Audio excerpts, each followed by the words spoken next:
Free mints and undoxed teams. If you participate in NFTs in June 2022, that is what you are going to run into. Hello everyone, I'm Nathan, Senior Researcher over at CollectiveShift, where we share the latest and best crypto analysis and advice on this channel to help you create more wealth and freedom. Today's video is talking about the recent trend in NFTs, and that is free mints by undoxed teams with no roadmap.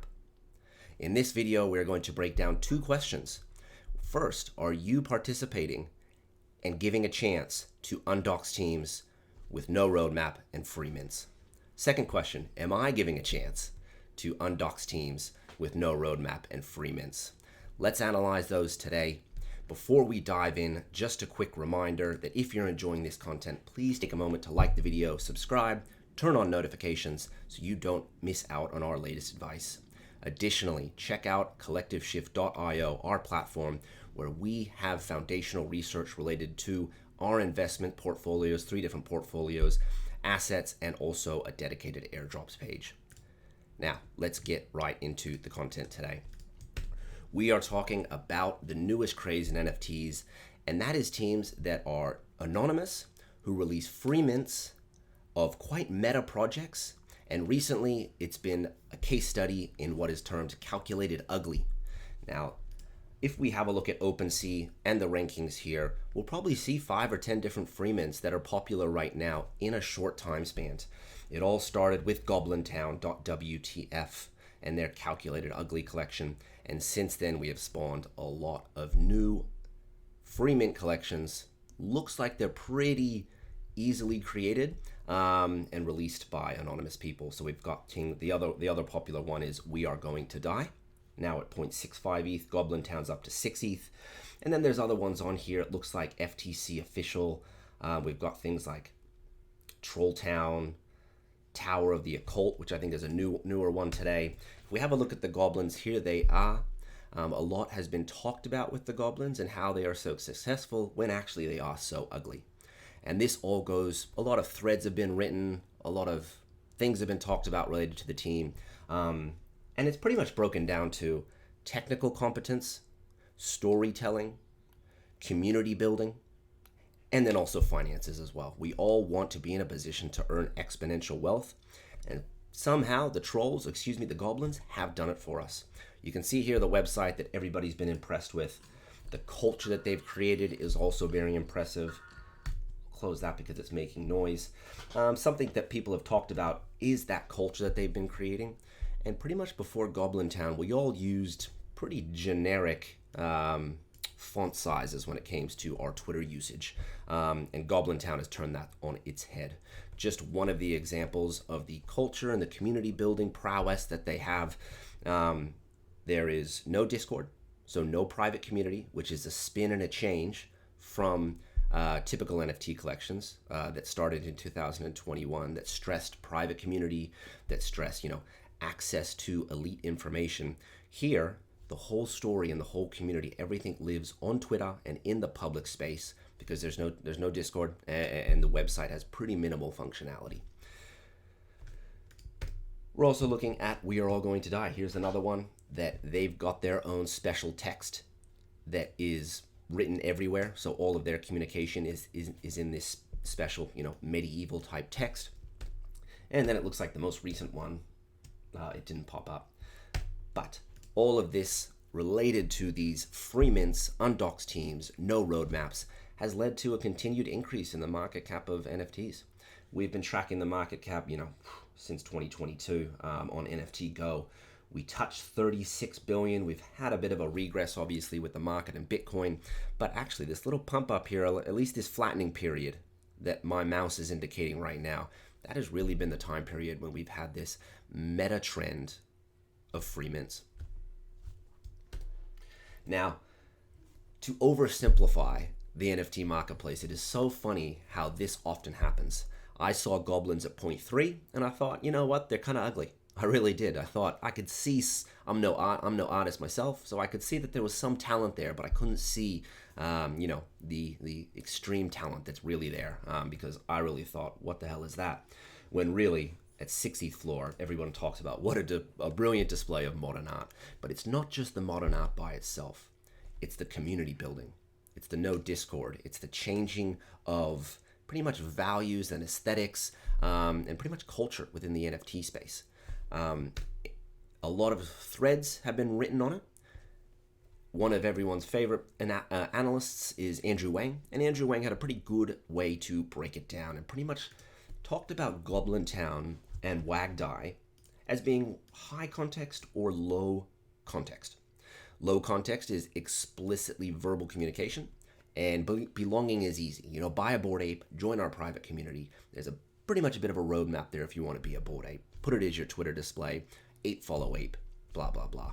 Well, with GoblinTown, communication is coded, less direct, connotations matter, belonging is harder. How do you belong to GoblinTown? I'm actually unsure, and I live and breathe NFTs, but without owning a goblin, without participating in that community, it's a little bit more nuanced.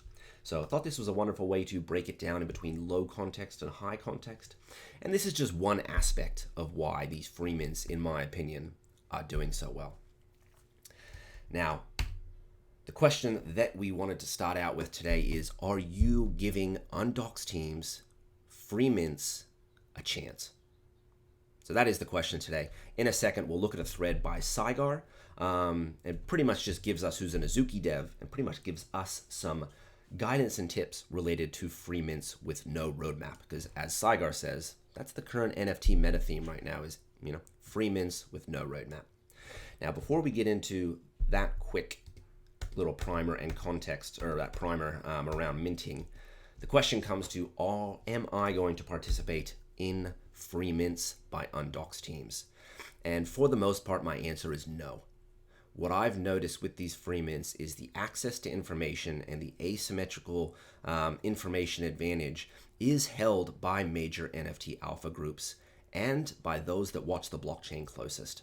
So if you are part of an NFT alpha group who watches the blockchain on an active basis, who identifies these free mints as a group, and who participates in the financial success together, well then yes, you are probably in the best place without being a coder to take advantage of these free mints. You're within a dedicated community that's living and breathing this, and it's private information or somewhat private information.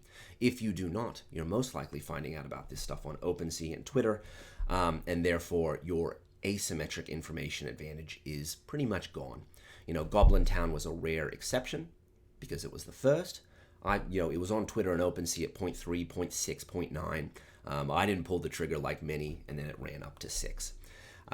So for that reason, I'm probably not participating in most free mints by Undoxxed teams, unless it is information I've gained from a private community that's dedicated to NFTs, and also would be a short-term flip.